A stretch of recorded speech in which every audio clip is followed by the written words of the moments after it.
Good morning student. मैं अनीता, आपकी Hindi teacher. आज हम आपकी हिंदी कोर्स बुक मुस्कान का प्रथम अध्याय पढ़ेंगे, जिसका नाम है 100 बरस जिए।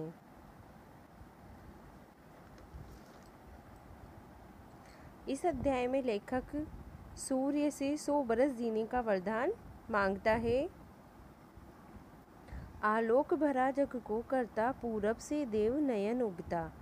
आलोक का मतलब होता है उजाला और जग का मतलब होता है संसार।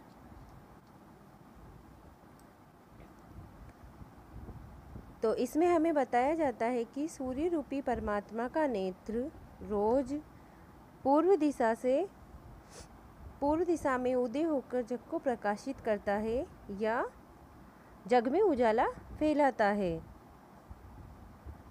भाग आलस उत्साह जगा, 100 साल जिए मन भाव पगा। पगा मीन्स यहाँ पर बताया गया, पगा का मीन्स होता है मग्न होना। तो सूर्य का प्रकाश आलस्य को भगाकर नया उत्साह जगा देता है। इसी प्रकाश से 100 साल मग्न होकर जीने का भाव मन में पैदा होता है।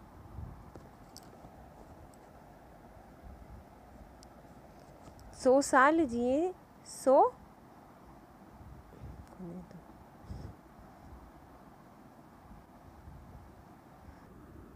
स्टार्ट कर दो, यहाँ से कर दो। होठों पर हम मुस्कान लिए, 100 बरस जिए, 100 बरस जिए। तो 100 बरस का ये जीवन हमें होठों पर मुस्कान के साथ जीना चाहिए। देखिए सहर्ष संघर्ष सभी, सच सुनने में न हो, सच सुनने में डर हो न कभी। तो संघर्षों का सामना हमें हर सहित या खुशी खुशी करना चाहिए। सच सुनने में डर हो न कभी, हमें कभी भी सच्चाई को सुनने में डर नहीं होना चाहिए। हमें हर सच का सामना निडर होकर करना चाहिए। मन में ऐसा संकल्प लिए, संकल्प प्रण या प्रतिज्ञा, 100 बरस जिए, 100 बरस जिए। तो ऐसा ही हमारे मन में हमें संकल्प लेना चाहिए या पक्का इरादा हमें ऐसा करना चाहिए। 100 बरस जिए, 100 बरस जिए और इसी प्रण के साथ हमें 100 बरस जीना चाहिए। 100 बरसों हो वाणी निर्मल, श्रोता का करती मन शीतल।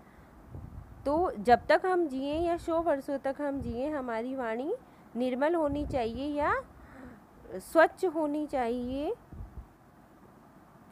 जो सुनने वाले का मन शीतल करे या उसके मन को शांति प्रदान करे। ऐसी हमारी वाणी होनी चाहिए। कानों से वह पीयूष पिए, 100 बरस जिए, 100 बरस जिए। तो ऐसी वाणी जो है वो कानों में अमृत के समान होती है। पीयूष मीन्स अमृत होता है।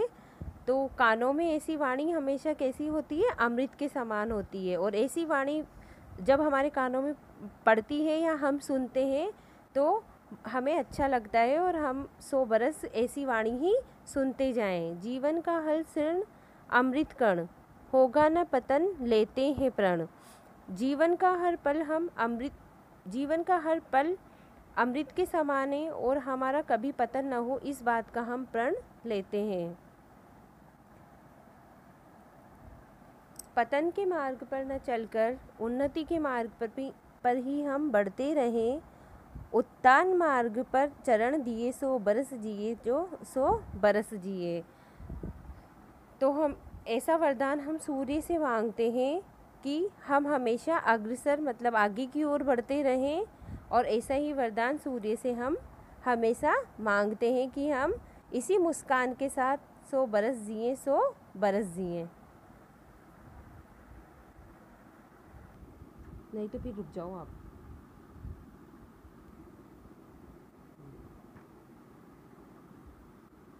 यहाँ पर आपके कुछ कठिन शब्द हैं।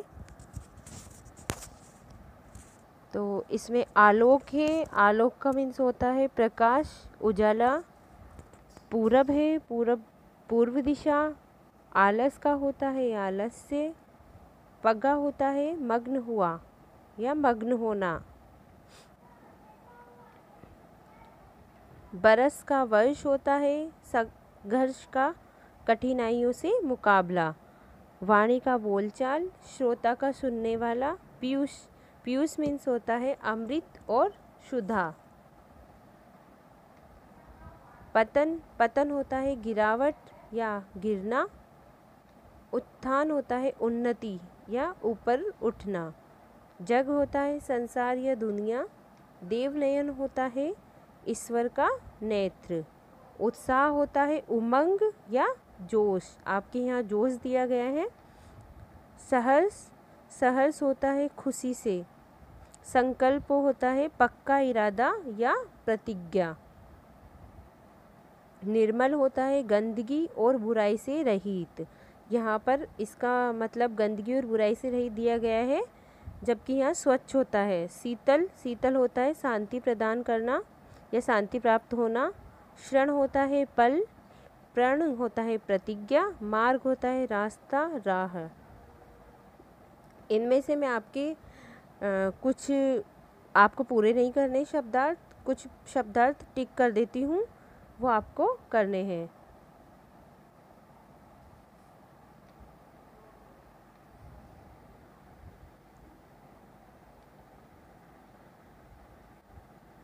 आलोक करना है एक, दूसरा जग, एक पगा करना है, एक उत्थान करना है,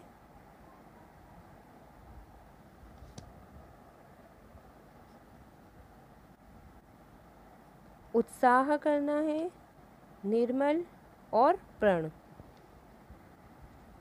यहाँ पे आपके प्रश्नोत्तर स्टार्ट होते हैं। अब इनमें सबसे पहले हमें मौखिक प्रश्न दिए गए हैं, इनको आपको सिर्फ मौखिक रूप से ही याद करने हैं। तो ईश्वर के नेत्र का उदय किस दिशा से हो रहा है? ईश्वर के नेत्र का उदय आपने पढ़ा अभी कि किस दिशा से होता है। यहाँ पे ईश्वर का नेत्र किसे कहा गया है?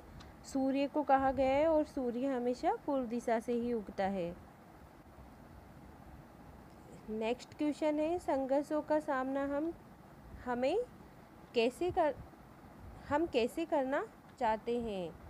तो संघर्षों का सामना हम सहर्ष करना चाहते हैं।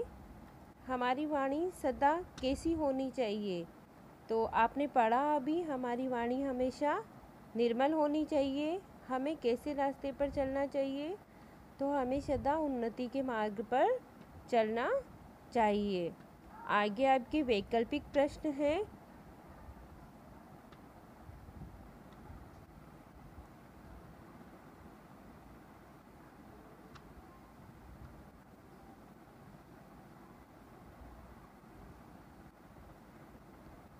इसमें आपके प्रश्नों के ठीक उत्तर पर सही का चिन्ह लगाना है।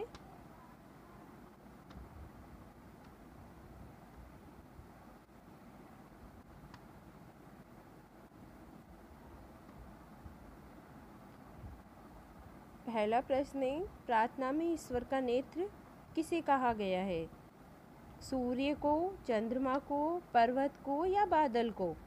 तो हमने अभी पढ़ा था, इसमें सूर्य को ईश्वर का नेत्र कहा गया है। तो इसमें राइट ऑप्शन होगा क, सूर्य को।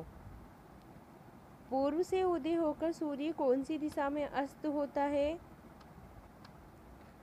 क, पश्चिम, उत्तर, दक्षिण, पूर्व। तो अभी हम लोगों ने पढ़ा कि सूर्य कौन सी दिशा में अस्त होता है? पश्चिम में। 100 बरस जीने की इच्छा के साथ साथ चेहरे पर क्या बनी रहनी चाहिए? तो 100 बरस जीने की इच्छा के साथ साथ चेहरे पर क्या बनी रहनी चाहिए? क, उदासी, ख, घबराहट, ग, मुस्कान, घ, चिंता। तो आपको सबको पता है इसमें क्या आएगा? ग, मुस्कान। निर्मल वाणी में क्या नहीं होता? क, सत्य, ख, अपशब्द, ग, ज्ञान की बात, घ, मीठी बात।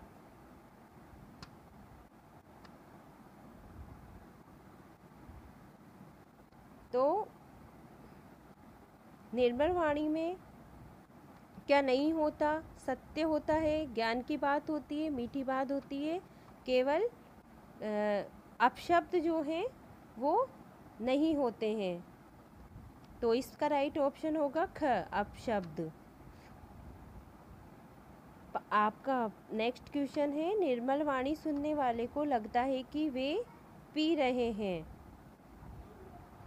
तो निर्मल वाणी सुनने वाले को कैसा लगता है? क, अमृत, ख, विष, ग, दूध, घ, चाय। तो कैसा लगता है उनको कि वो क्या पी रहे हैं जब निर्मल वाणी सुनते हैं? तो अमृत का इसका राइट ऑप्शन है अमृत। हमारा नेक्स्ट क्वेश्चन है, हमें किस रास्ते पर चलना चाहिए? तो ये तो आपको सबको अच्छे से आता होगा। क, पतन के, ख, उन्नति के, ग, आलस्य के, घ, पहाड़ के। तो हमें किस रास्ते पर चलना चाहिए? उन्नति के रास्ते पर चलना चाहिए। नेक्स्ट क्वेश्चन है आपका, किससे क्या मिलता है समझकर दोनों स्तंभों के शब्दों का मिलान कीजिए। तो इसमें हमें मैच करना है इनको। इसमें सूर्य का होगा प्रकाश, क्योंकि सूर्य हमें क्या देता है? प्रकाश देता है। और किसान को हम किससे मैच करेंगे? किसान खेतों में अन्न पैदा करता है, तो इसका होगा अन्न। गाय हमें दूध देती है, वृक्ष हमें छाया देता है, गुरु हमें ज्ञान देता है, नदियाँ हमें जल देती हैं और पुष्प हमें सुगंध देते हैं।